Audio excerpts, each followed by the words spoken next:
Je n'ai jamais vu un sujet d'actualité qui a mobilisé la diaspora étrangère ici en France comme projet de loi immigration. Oui! Quand il y a eu réforme des retraites là, on n'a pas vu un étranger, du moins, ils étaient en retrait. Il y avait quelques têtes. Pour eux, ça ne les concerne pas. En fait, des projets, réformes des retraites là, ça ne nous concerne pas. Quand il y a eu les grèves là, des gilets jaunes ici là, on a vu. Non, non, non, ça ne nous concerne pas. Inflation, ça ne concerne pas les étrangers. On est toujours en retrait. Mais à faire des projets immigration là, celui qui n'a jamais regardé les informations là, il regarde. Tout le monde va sur TikTok, tout le monde va sur Facebook, tout le monde va sur YouTube. Et tout ça, chacun a son intérêt. On est tous ici des étrangers, c'est le point commun qui nous rassemble. Mais chacun a son problème personnel quand il va pour s'intéresser par rapport au projet de loi. Il y a les RS6 qui sont là. Ils veulent savoir, le RSA a fait comment, l'APL a fait comment. Il y a d'autres qui sont là. Métier, titre de séjour, métier en tension, ça a fait comment. Il y a d'autres qui sont là, qui vont dire que l'affaire de l'AME là a fait comment. Donc chacun a son problème. Quand les sénateurs ont enlevé l'article 3 du métier en tension, de la création du métier en tension, certaines personnes ont failli avoir l'arrêt cardiaque. Quand ils ont encore supprimé l'AME, l'aide médicale d'État, il y a eu palpitation de cœur. Les gens, le cœur a commencé à faire pou. Quand les sénateurs ont encore dit que pour bénéficier des allocations familiales là, il faudrait que un étranger ait minimum 5 ans de régularité sur le territoire. Il fallait voir les informations. Ils ont dit quoi? Donc chacun voulait comprendre la profondeur de l'article, des conditions. Je n'ai rien contre les RSISO. C'est un droit. Oui, c'est un droit. Si tu as le droit, on te donne. Je n'ai rien contre eux. Mais je dis juste que, à faire des projets de loi immigration, là, je n'ai jamais vu mobilisation, intéressement. Les députés de la commission des lois sont venus dire que, collègues sénateurs, ne faites pas ça. Comment vous voulez aussi enlever l'AME aux étrangers? Non, ne faites pas ça. Ils ont rétabli l'AME. Mais ce n'est pas encore fini. C'est à partir du 11 là qu'on va voir. Moi-même là, j'attends pour voir les votes définitifs. Parce que ça me concerne aussi. Ça nous concerne tous là. Chacun a son intérêt dedans. Ce n'est pas seulement affaire de AME. Mais on dit projet de loi immigration là. Ça concerne l'entrée et le séjour des étrangers, ainsi que le droit d'asile sur le territoire français. Donc ça concerne tout le monde. Les sénateurs ont dit, les députés ont dit non, collègues, ne faisons pas ce que l'Espagne a fait là, il y a eu les morts. Il faut rétablir. Ils ont dit, collègues, comment vous voulez expulser des gens? Parce que maintenant là, si tu as commis crime ici, là, crime et délit, d'une condamnation de 10 à 5 ans, on te met dans l'avion là, on te renvoie dans ton pays. Les sénateurs, eux, ils étaient même plus dangereux. Ils ont voulu réduire la date là à 5 et 3 ans. Mais les députés ont dit, collègues, non, laissez 10 et 5 ans. Mais en levant juste cette notion qui empêchait d'expulser les étrangers là, qui sont arrivés ici à l'âge de 13 ans. On a vu ce qui s'est passé à Arras. Il est arrivé ici à 13 ans. Il tapait même sur sa maman. Mais on ne pouvait pas le déporter parce qu'il est arrivé mineur. Et on a vu ce qu'il a fait au professeur. On a vu. Donc maintenant, là, même si tu as fait 20 ans ici en France, tu as commis un crime là. Tu es condamné pour 10 ans, là, 5 ans. Même si tu as l'enfant ici, là, tu as femme et enfant là, on va te mettre dans l'avion, te renvoyer dans ton pays. C'est ce qui est dans le projet de loi là. Même les députés n'ont pas pu faire quelque chose parce qu'ils sont fatigués. Regardez ce qui se passe hier là, hier ce qui s'est passé à Paris. Vous croyez que ça là, ça va encourager les députés à voter autrement? Ils ont raison, ils vont encore durcir la loi. Et avaient raison. Parce qu'on ne peut pas te tendre la main là, tu veux prendre le bras. C'est pas normal. Les députés, ils ont dit aux sénateurs que non, mais vous aussi.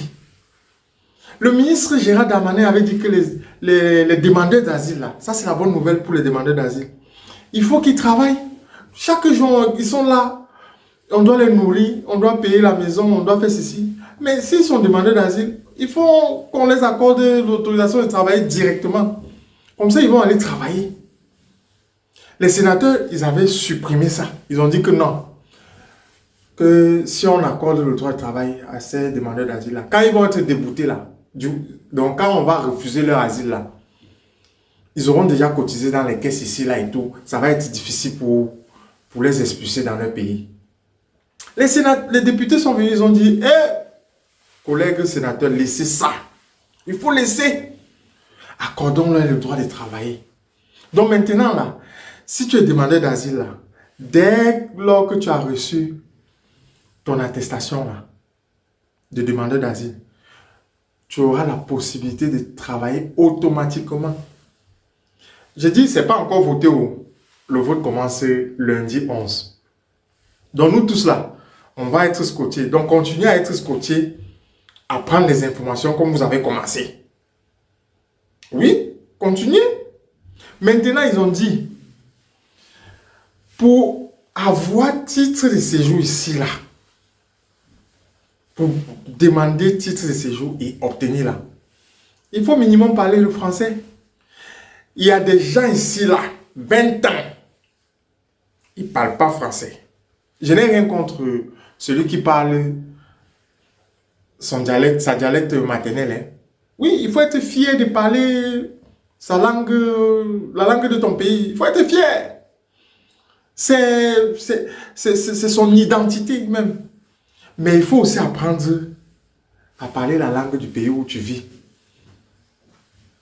Tu fais 20 ans ici, là. Peut-être c'est la moitié de ta vie. Tu as passé ici en France. Français, là, tu ne parles pas. Gérard Darmanin, là, a dit que minimum, il faut parler français un peu. Et en plus, si tu as une menace, là, pour l'ordre public, là, on ne va pas t'accorder le titre de séjour des gosses, là. Tu vas oublier. Oui. Et en plus, si tu ne respectes pas les valeurs de la société française et de la République, mieux ne demande pas ton titre de séjour. Parce que tu ne vas pas venir ici, là, en Bengue, et plus précisément en France, là. On te dit qu'on marche avec un pied. Tu dis non, je veux marcher avec 2 pieds. Parce que je vais imposer. On te dit, mon frère, comme tu vois là, ici en France, on marche avec un pied. Tu dis non, moi là, je veux marcher avec 2 pieds. Si tu fais ça ici, la prochaine fois là, si tu viens d'arriver, tu fais ça pour aller demander ton titre de séjour là, on ne va pas te donner. Donc si tu veux marcher avec tes 2 pieds, il faut rester dans ton pays. Il faut rester dans ton pays là-bas. Parce qu'ici là, on te dit qu'il faut faire comme les Français font. Il faut accepter les valeurs de la société française et de la République. Et si tu acceptes ça, ça veut dire que tu acceptes les lois de la République. Oui! C'est de ça qu'il s'agit. Même, ils n'ont pas supprimé, parce que je sais que beaucoup ont peur là, ils disent que, oh, nous là, qui travaillons pour les patrons ici, on va faire comment pour se régulariser? La régularisation existe. Les députés ont dit que oui, il faut accorder la régularisation. Maintenant là, si tu travailles pour un patron là, je dis quand le projet va être voté, c'est pas encore voté, mais si c'est voté là, dorénavant tu pourras toi-même aller demander ta régularisation en tant que travailleur en situation irrégulière. Et si tu travailles dans métier en tension, tu n'auras plus besoin de ton patron. Parce que les patrons, là, on les connaît. On les connaît tous là. Ils ne veulent pas que tu sois régularisé, que tu restes comme ça. Tu dépends toujours d'eux là. Mais dorénavant là, tu n'auras plus besoin d'eux là. Dès que tu as tes 3 ans d'ancienneté sur le territoire, de présence, de résidence ininterrompue, 8 bulletins de paye là. Si tu respectes les principes et les valeurs de la République, si tu n'es pas un danger pour l'ordre public là, si tu parles français,